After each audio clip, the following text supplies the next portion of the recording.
लंबोदरश्रविकटो विघ्नराजो गणाधिपाल धूम्रकेतुगणाध्यक्षो बालचंद्रो गजाननम् वक्रतुण्डश्रोर्भकर्णा हेरम्बस्कन्दपूर्वजां षोडशेता नामानि पटे विद्यारम्भे माहेशा प्रवेशे निगमे तथा संग्रामे सर्वदा अंदर स्वामी और दंडम पेट्टुकोंडि सदानंद सर्वभूत दयापर रक्ष रक्षा महाबाहो शास्त्री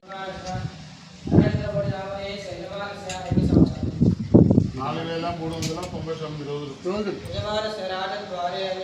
అనుకూలత సిద్ధ్యర్థం ధర్మశాస్త్ర దేవత పరిపూర్ణ సిద్ధ్యర్థం ఆయుర ఆరోగ్య ఐశ్వర్యార్థం ధర్మాన్ కామ పురుష ధర్మశాస్త్ర దేవత పరిపూర్ణ సిద్ధ్యర్థం నమస్కారం కరోమీగా మాల్యాది గణాధరాన్ గణపతి కుమవామహే కవిం కవీనా ముఖమశస్త్రం జ్యేష్ఠరాజం బ్రహ్మణాం బ్రహ్మణస్పత మానశృంగలో దేశేదానం బ్రహ్మో దేవే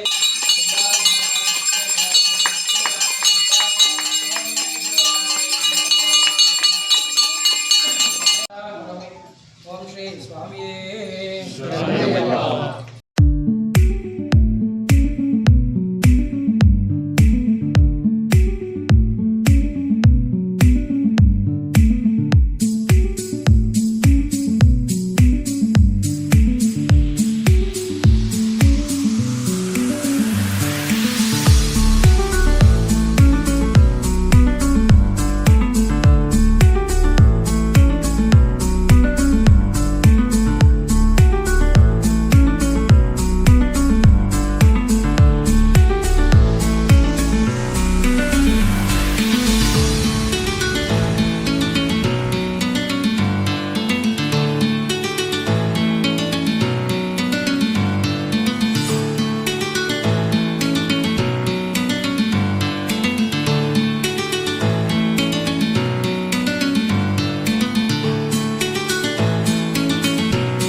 స్వామి శరణమయ్యప్ప నవిపేట అయ్యప్ప ఆలయము మండల కేంద్రంలో ప్రతిష్టాపన జరిగినప్పుడు మాకు పెద్ద దిక్కు మోహన్ గారు.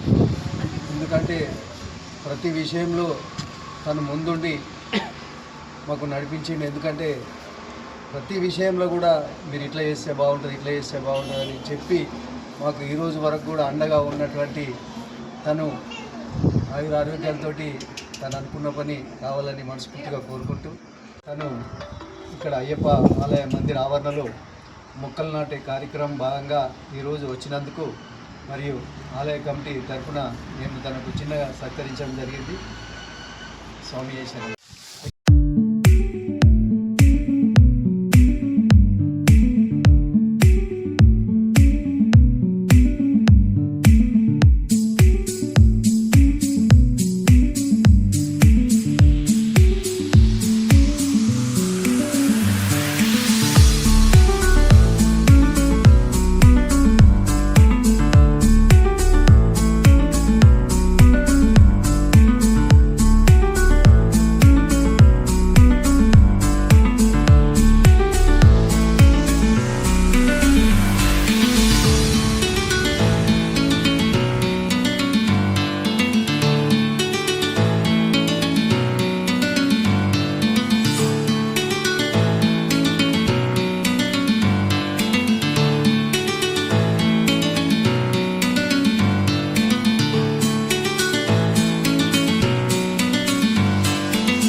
ప్రధాని నరేంద్ర మోడీ గారు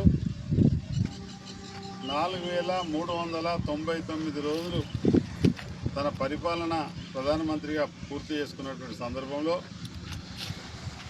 అదే రకంగా భారతదేశంలో ఇప్పటి వరకు ఏ ప్రధాని ఎలక్టెడ్గా కంటిన్యూగా చేసేన్ని రోజులు ఎవరు చేయనటువంటి ఘనత రికార్డ్ బ్రేక్ నరేంద్ర మోడీ గారు చేశారు కాబట్టి వారు ఆరోగ్యాలతో ఉండి భారతదేశాన్ని పేద ప్రజలను కాపాడాలనే మంచి భవిష్యత్తు వారికి ఆయురారోగ్యాలు ఇవ్వాలని చెప్పి ఆ భగవంతుని కోరుకుంటూ ఈరోజు నైపేట్ అయ్యప్ప స్వామి దేవాలయంలో పూజలు నిర్వహించి చెట్లు నాటే కార్యక్రమం చేయడం జరిగింది. అందరూ అనుకుంటుండొచ్చు ఇందిరాగాంధీ 17 సంవత్సరాలు చేసింది కదా, జవహర్లాల్ నెహ్రూ 17 సంవత్సరాలు చేసింది కదా అని. పండిత్ జవహర్లాల్ నెహ్రూ గారు ఎలక్టెడ్గా 52 నుంచి 64 వరకు చేశారు, నరేంద్ర మోడీ గారి కన్నా తక్కువనే. ఇందిరాగాంధీ గారు 66 నుంచి 80 వరకు చేశారు, 77 వరకు చేయడం జరిగింది, అది కూడా మోడీ గారి కన్నా తక్కువనే. కాబట్టి తదుపరి చేసినప్పటికీ కంటిన్యూ చేసినటువంటి ప్రధానిలో నరేంద్ర మోడీ గారే ఎలక్టెడ్గా వరకు 4399 రోజులు చేయడం, వారు ఇంకా కొన్ని సంవత్సరాలు ప్రధానమంత్రి చేయాలని, వారి ఆధ్వర్యంలోనే దేశం 2029లో ఎన్నికల్లో తిరిగి వారి ప్రధాని కావాలని మేమందరం కూడా ఈరోజు భగవంతుని కోరుకుంటూ దేశవ్యాప్తంగా పూజ చేస్తాం. భారతదేశంలో పేద ప్రజల సంక్షేమాన్ని దృష్టిలో పెట్టుకొని ఇల్లు కట్టించడం కానీ, సిలిండర్లు ఇవ్వడంలో కానీ, అదే రకంగా పాఠశాలలు నిర్మించడంలో కానీ, నీమ్స్ అటువంటి ఆసుపత్రులు, ఎయిమ్స్ అటువంటి ఆసుపత్రులు నిర్మించడం కానీ, జాతీయ రహదారులు నిర్మించడంలో కానీ, రైల్వే ప్రాజెక్టులు నిర్మించడం కానీ, రైల్వే స్టేషన్లను ఆధునాతీకరణ చేయడం కానీ, అదే రకంగా ప్రాజెక్టులను నిర్మించడం కానీ, అదే రకంగా దేశ భద్రతను కాపాడడం కానీ, శత్రు దేశాలు భారతదేశంపై కన్నెత్తి చూడకుండా రక్షణ శాఖ ఆధ్వర్యంలో భారతదేశాన్ని పటిష్టం చేసినటువంటి విషయంలో కానీ, ఈరోజు పేదలకు కడుపు నిండా అన్నం పెట్టేటువంటి ఈరోజు 5 కిలోల బియ్యం ఇవ్వడంలో కానీ, కరోనా సమయంలో 10 కిలోల బియ్యం ఇవ్వడం కానీ, కరోనా సమయంలో వ్యాక్సిన్లు ఇచ్చి దేశాన్ని కాపాడుకోవడంలో కానీ, అనేక రకాలుగా చెప్పుకుంటూ పోతే అనేక సంక్షేమ కార్యక్రమాలు భారత ప్రధాని చేస్తూ ఉన్నారు. ఈరోజు రైతులకు వచ్చే వరకు మద్దతు ధరతోటి రైతులు పండించినటువంటి ధాన్యాన్ని మొత్తం మద్దతు ధరతో కొనడం కానీ, అదే రకంగా రైతులకు సబ్సిడీతోటి ఫర్టిలైజర్లు సరఫరా చేయడంలో కానీ, అదేవిధంగా మేలు రకమైనటువంటి విద్యుత్తుని ఇవ్వడానికి దేశంలో పటిష్టంగా విద్యుత్తు రంగాన్ని రైపుడు చేయడంలో కానీ, అనేక రంగాల్లో వారు ముందుకు తీసుకెళ్తూ ఉన్నారు. అనేక రంగాల్లో ఉన్నటువంటి ఈరోజు యువతను దృష్టిలో పెట్టుకొని దేశాన్ని ముందుకు నడిపించుకోవడానికి యువతకు ఒక మంచి మార్గదర్శనం సూచించడం, అదే రకంగా ఈరోజు ఎటువంటి వచ్చేటువంటి ఈ ప్రపంచంలో మనము భారతదేశాన్ని ముందు నడిపించడం. మొన్న యుద్ధాలు జరిగినప్పటికీ భారతదేశంలో చమురు నిల్వలు కానీ, డీజిల్ కానీ, ఎటువంటి పెట్రోల్ కానీ ఎటువంటి కొరత ఏర్పడకుండా చివరకు గ్యాస్ను కూడా సరఫరా చేసి మన దేశాన్ని ఆదుకునేటువంటి విషయాన్ని చూస్తూ ఉంటే ప్రపంచ దేశాలన్నీ కూడా ఈరోజు నరేంద్ర మోడీ వైపు చూస్తూ ఉన్నారు. ఇంత పెద్ద 140 కోట్ల దేశంలో ఉన్నటువంటి ఈ ప్రజలను ఏకతాటిపై ఏ రకంగా నడిపిస్తున్నారనేది ప్రతి రాజ్యం కూడా ఈరోజు మన దేశం వైపు చూస్తుందంటే అది భారత ప్రధాని నరేంద్ర మోడీ వారి గొప్పతనం.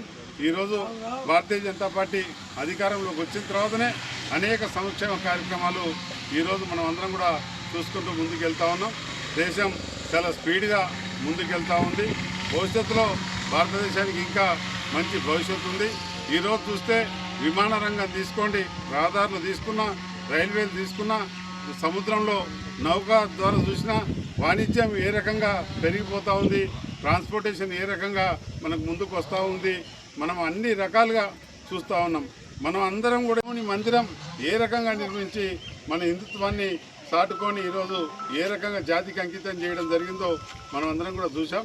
కాబట్టి ఈరోజు ప్రతి ఒక్క భారతీయ జనతా పార్టీ కార్యకర్తలు ఈరోజు భారతదేశంలో ఉన్నటువంటి ప్రతి ఒక్క పేద ప్రజలందరూ కూడా నరేంద్ర మోడీ గారు బాగుండాలి, ఇంకా కొన్ని ఏళ్ళు వారు పరిపాలించాలని చెప్పేసి